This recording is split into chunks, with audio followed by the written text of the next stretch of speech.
अस्सलाम वालेकुम नाजरीन, आज 7 दिसंबर है और शाम की 10 बड़ी खबरें लेकर के आप लोगों के सामने हाजिर हूं। मैं आपका मेजबान नदीम अकरम, जहां हम बात करेंगे कि कैसे इस वक्त अभी तुर्की, सीरिया और रशिया की दोहा में मीटिंग चल रही है। वहीं सऊदी अरब ने कड़े शब्दों में इजराइल को फटकार लगाई है। तो वहीं हम इसमें बात करेंगे कि सीरिया के अंदर हिजबुल्लाह के 2000 से ज्यादा लड़ाके जो हैं वो तैनात कर दिए गए हैं, जिसकी तमाम तस्वीरें आप लोगों के सामने रखूंगा। और सबसे पहले आप लोगों से अपील के पल पल न्यूज को सब्सक्राइब कीजिए, बेल आइकॉन दबाइए, वीडियो को ज्यादा से ज्यादा शेयर कीजिए, लाइक कीजिए, कमेंट कीजिए और सच्ची पत्रकारिता को बचाने के लिए चैनल को ज्वाइन कीजिए। दोस्तों, बढ़ते हैं पहली खबर की तरफ, जहां रॉयटर्स की एक ताजा रिपोर्ट के मुताबिक सीरियाई फौज के दर्जनों सिपाही अपनी पोस्ट छोड़कर इराक भाग गए हैं।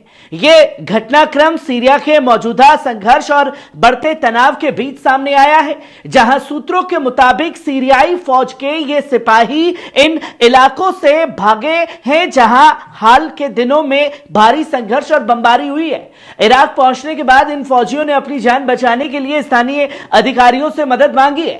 सीरिया में बढ़ते संघर्ष और राजनीतिक अस्थिरता की वजह से फौज के मनोबल पर गहरा असर पड़ रहा है। कई रिपोर्ट्स के अनुसार यह कदम उन इलाकों में प्रतिरोध धड़ों और इजरायली हमलों के बढ़ते दबाव की वजह से लिया गया हो सकता है। वहीं आप दूसरी खबर भी अपनी स्क्रीन पर देख सकते हैं। तहरीर अल शाम के आतंकियों का ऐलान, दमिश्क को घेरने के लिए बड़ा ऑपरेशन शुरू किया गया है। मध्य पूर्व में हालात और ज्यादा संगीन होते जा रहे हैं।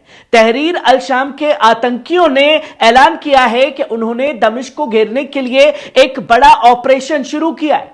सूत्रों के मुताबिक इस आतंकवादी संगठन ने सीरिया की राजधानी दमिश्क के आसपास अपने ठिकानों को मजबूत करना शुरू कर दिया है और दावा किया है कि जल्द ही शहर को पूरी तरह घेर लिया जाएगा। तहरीर अल शाम ने इस ऑपरेशन को अपने फतह के मिशन का हिस्सा बताया है। दमिश्क की घेराबंदी से सीरियाई हुकूमत के लिए नई मुश्किलें खड़ी हो सकती हैं। यह वही संगठन है जिसने पहले भी सीरिया की मुख्तलिफ हिस्सों में अस्थिरता को खून खराबा फैलाने की कोशिश की थी। वहीं आप तीसरी खबर भी अपनी स्क्रीन पर देख सकते हैं। हिजबुल्लाह ने सीरिया के होम्स के पास अल कुसैर में तैनात किए 2000 लड़ाके। तनाव और बढ़ सकता है। एएफपी ने एक खास रिपोर्ट में दावा किया है कि हिजबुल्लाह ने सीरिया के होम्स के करीब स्थित रणनीतिक तौर पर अहम अल कुसैर शहर में 2000 लड़ाके भेजे हैं। ये तैनाती सीरिया में बढ़ते संघर्ष और इलाकाई तनाव के बीच की गई है। सूत्रों के मुताबिक हिजबुल्लाह की यह तैनाती सीरियाई हुकूमत के साथ मिलकर किए जा रहे बड़े ऑपरेशंस का हिस्सा हो सकती है। अल कुसैर शहर जो होम्स के करीब है, रणनीतिक तौर पर बेहद अहम है क्योंकि ये सीरिया और लेबनान के बीच का एक प्रमुख रास्ता भी है। हिजबुल्लाह के लड़ाके इससे पहले भी सीरियाई फौज के साथ मिलकर आतंकवादी गिरोहों को और तहरीक अल शाम जैसे संगठनों के खिलाफ लड़ते रहे हैं। इस कदम से यह साफ हो जाता है कि हिजबुल्लाह अभी भी सीरिया में अपने सहयोगियों के साथ मजबूती से खड़ा हुआ है। हालांकि यह तैनाती पर अमेरिका और इजराइल जैसे मुल्कों की तरफ से सख्त प्रतिक्रिया भी आ सकती है। यह घटनाक्रम मध्य पूर्व में तनाव को और बढ़ा सकता है और इस इलाके की मौजूदा सियासी और सैन्य स्थिति पर गहरा असर भी डाल सकता है। वहीं आप चौथी खबर भी अपनी स्क्रीन पर देख सकते हैं। यूक्रेनी सदर जेलेंस्की का बड़ा ऐलान, डेनमार्क से दूसरा बैच F-16 जंगी जहाज पहुंचा।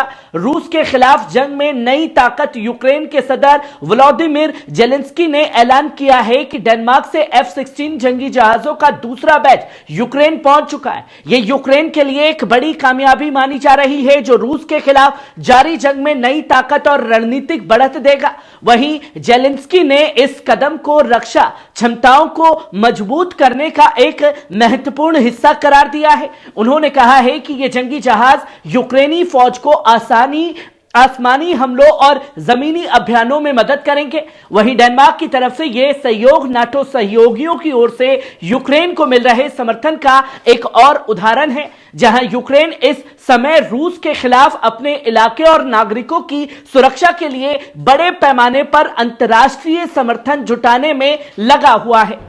विशेषज्ञों का साफ तौर पर मानना है कि F-16 जंगी जहाज रूस के खिलाफ युद्ध क्षेत्र में खेल बदलने वाले साबित हो सकते हैं। ये जहाज उन्नत तकनीक, तेज रफ्तार और अचूक मारक क्षमता के लिए जाने जाते हैं, जो यूक्रेन की वायु शक्ति को बढ़ाएगा। वहीं आप पांचवी खबर अपनी स्क्रीन पर देख सकते हैं। दक्षिण कोरियाई सदर मार्शल लॉ के फैसले पर माफी मांगी है। दक्षिण कोरिया के सदर ने मार्शल लॉ लगाने के फैसले पर पूरे मुल्क की आवाम से माफी मांगी है। उन्होंने अपने बयान में कहा कि वे अपनी गलती की पूरी जिम्मेदारी लेते हैं और अगर उनके इस फैसले के लिए कोई सजा दी जाती है तो वे उसे स्वीकार करने के लिए तैयार हैं। सदर का यह बयान उस वक्त आया है जब मुल्क में मार्शल लॉ लागू करने को लेकर सख्त आलोचना हो रही है। इस कदम ने न केवल राजनीतिक हलकों में हलचल मचा दी है, बल्कि आम जनता के बीच भी गुस्से और असंतोष को जन्म दिया। अपने बयान में सदर ने कहा, मैं जानता हूं कि मेरे फैसले से आवाम को तकलीफ पहुंची है। मैं अपनी गलती को स्वीकार करता हूं और वादा करता हूं कि मैं इसका जिम्मा पूरी तरह उठाऊंगा। अगर इस फैसले के लिए मुझे सजा मिलती है तो मैं उसे हंसकर कबूल करूंगा। वहीं आप छठी खबर भी अपनी स्क्रीन पर देख सकते हैं। गोलान हाइट्स में तहरीर अल शाम के घुसपैठ के खतरे के चलते इजराइल ने भारी फौज तैनात की है। जहां इजराइल ने गोलान हाइट्स में भारी तादाद में फौज तैनात कर दी है।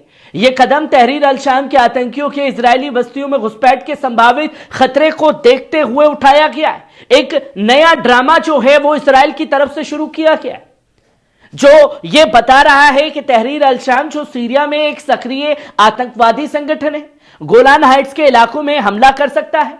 इस खतरे के मद्देनजर इजरायली फौज ने बस्तियों की सुरक्षा को और मजबूत कर दिया है, जो कि यह दावा किया गया है। पर असल में दोस्तों, गोलान हाइट्स पर जो सीरिया के फौजियों की संख्या बढ़ाई गई है वो इसलिए ताकि इन आतंकी संगठनों को बैकअप दिया जा सके, क्योंकि बरसों से इन आतंकी संगठनों को पाल पोस कर बड़ा करने में काम जो है वो इजराइल और अमेरिका द्वारा किया गया है। वहीं आप सातवीं खबर भी अपनी स्क्रीन पर देख सकते हैं। ईरान, तुर्की और रूस के आला वज़ीर खारजा की दोहा में मुलाकात। ईरान, तुर्की और रूस के आला वज़ीर खारजा ने शनिवार को कतर की राजधानी दोहा में मुलाकात की। यह बैठक सीरिया में तेजी से बदलते हालात और विपक्षी ताकतों द्वारा किए गए हमलों पर चर्चा के लिए हुई है। ईरान के वजीर खारजा अब्बास अरगाची ने अपने रूसी और तुर्की हम मनसब सरगोई लावारोव और हाकन फिदान से मुलाकात की।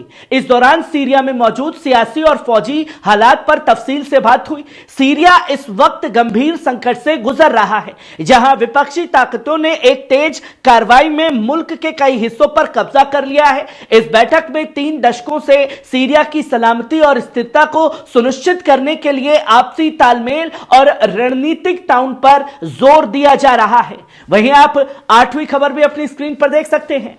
दोहा फोरम में अमेरिकी अमोस होस्टिन का बड़ा बयान सामने आया है।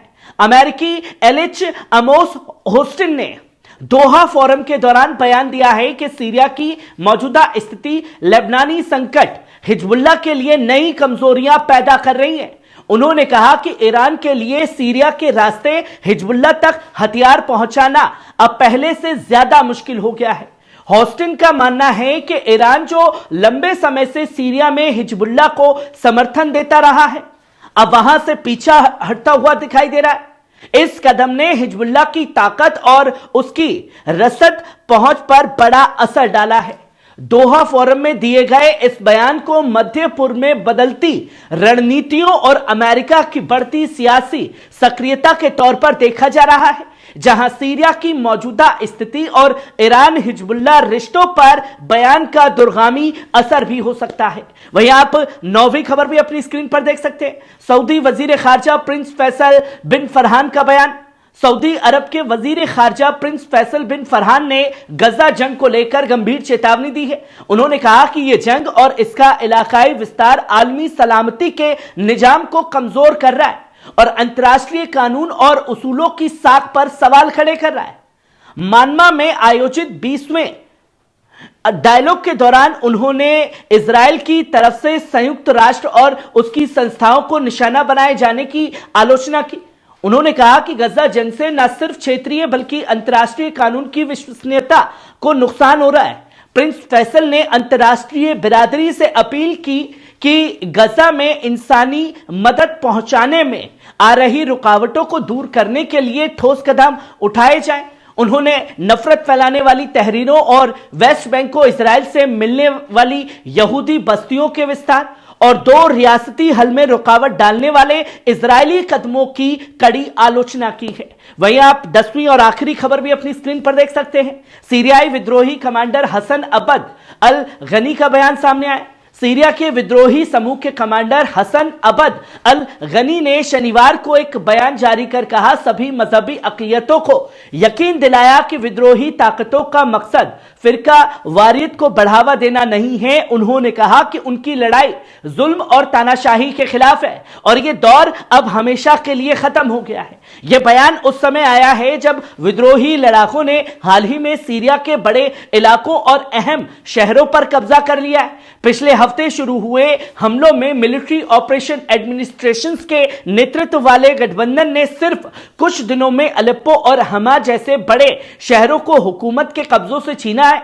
अब उनकी नजर सीरिया के तीसरे बड़े शहर होम्स पर है। हसन अबद अल गनी ने टेलीग्राम पर जारी अपने बयान में कहा कि हम तमाम फिरकों की दरख्वास्त करते हैं कि महफूज महसूस करें।